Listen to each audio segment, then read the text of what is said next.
ጸሎት እኔ በጣም ነው የምወደው።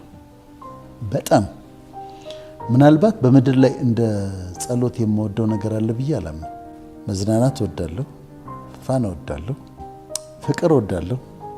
ብዙ የምወዳቸው ደስ የሚሉኝ ነገሮች አሉ። ንጹህ የሆኑ ኢንጆይ የማደርጋቸው ነገሮች አሉ። ፕሮባብሊ ግን እንደ ጸሎት የምወደው ነገር አለ ብዬ አላምንም። የመጨረሻ መደሰተው እኔ ስጸልይ ነው። በጣም ደስታ እርካታ የማገኘው ስጸልይ ነው። ፓሪስ ሄጄ አታውኝ። ፓሪስ ያጓጓል ለመዞር አይደል? እኔ ሆቴል ዘግቼ ጸልዬ ሲበቃኝ ነው የምወጣው። መውደድ ብቻ ሳይሆን ይሰማኛል ብዬ አምናለሁ። በጣም እርግጠኛ ነኝ ስጸልይ እንደሚሰማኝ እንደሚመልስልኝ በጣም እርግጠኛ ሆኜ ነው። ደግሞ በህይወቴ አይቼዋለሁ። ስጸልይ ሲሰማኝ ሲመልስልኝ አይቼዋለሁ። ግን በእውቀት እንዲጸልዩ ጸሎት 4 አይነት ነው። አንደኛው ሪፔንተንስ ነው። ሪፔንተንስ ማለት ንስሐ ነው።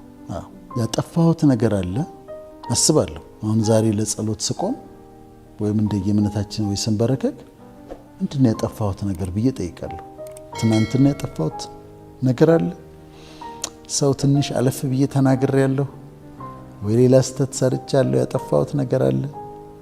ስለዚህ ይሄ አውቄ በድፍረት የሰራሁት ኃጢአት ካለ ወይ ደግሞ እኔ የማላውቀው እግዚአብሔር ግን ደስ ያላለው ነገር ካለ ወይም ደግሞ እኔ ስህተት ያልመሰለኝ ጥፋት ሁሉ እሱ ንጹህ ስለሆነ ቅዱስ ስለሆነ ያጠፋሁት ካለ ሪፔንት አደርጋለሁ፣ ንስሐ እገባለሁ፣ አስቀድሜ አስተካክላለሁ።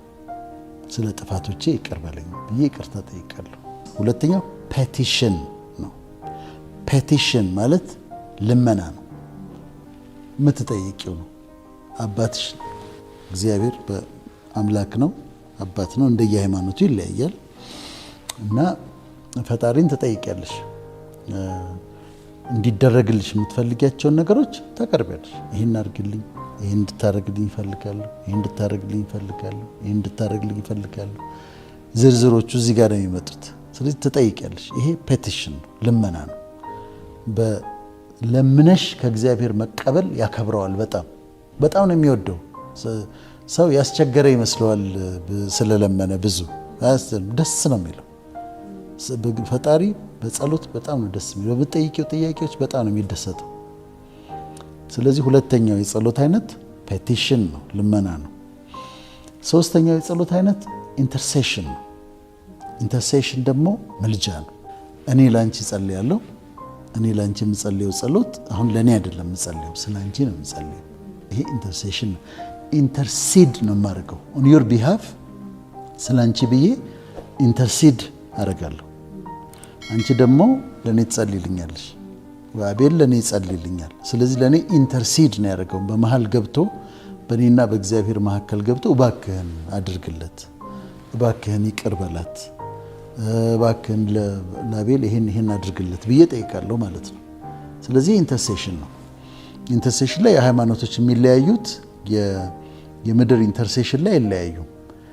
የሰማይ ኢንተርሴሽን ላይ ይለያያሉ። ሁሉም እንደ ሃይማኖቱ ያስተምራል፣ እንደ ሃይማኖታቸው ይከተላሉ ሁሉም እና ኢንተርሴሽን ይባላል። ይሄ አራተኛው ታንክስ ጊቪንግ ነው። ታንክስ ጊቪንግ ምስጋና ነው። ስለተደረገልን ነገር ደግሞ እያንዳንዱን ነገር እየቆጠርን እኔ አንዳንዱ ማመሰግንበትን ነገር ብታይ በጣም ፈኒ ነው፣ ትስቂያለሽ። ስለ ሲኒ ቡና አመሰግናለሁ። ቅድም ስለጠጣዋት አንድ ሲኒ ቡና አመሰግናለሁ። ብዙ ጊዜ እንትን የማይሰጠው ቦታ የማይሰጣቸው የሚመስሉ ነገሮችን በዲቴይል ነው የማመሰግነው። በዲቴይል ምስጋና አቀርባለሁ እና በጣም የመጨረሻ አክብሮትሽን የምትገልጭበት መንገድ ስግደት ነው። በእግዚአብሔር የምትሰግጂው ያኛውም የደስታ እንትን ነው፣ ግን ስግደት ደግሞ የመጨረሻው ወርሺፕ አይነት እሱ ነው። በመስጠትም በምንም እሱም የአምልኮ ክፍል ነው እና እዛ ውስጥ ታንክስ ጊቪንግ ውስጥ ልትከቺው ትችያለሽ። እነዚህ በእግረ መንገዱን ተጠቅመን ጸሎት ግን መጸለይ በጣም ጥሩ ነው። ቴክ ታይም ቱ ፕሬይ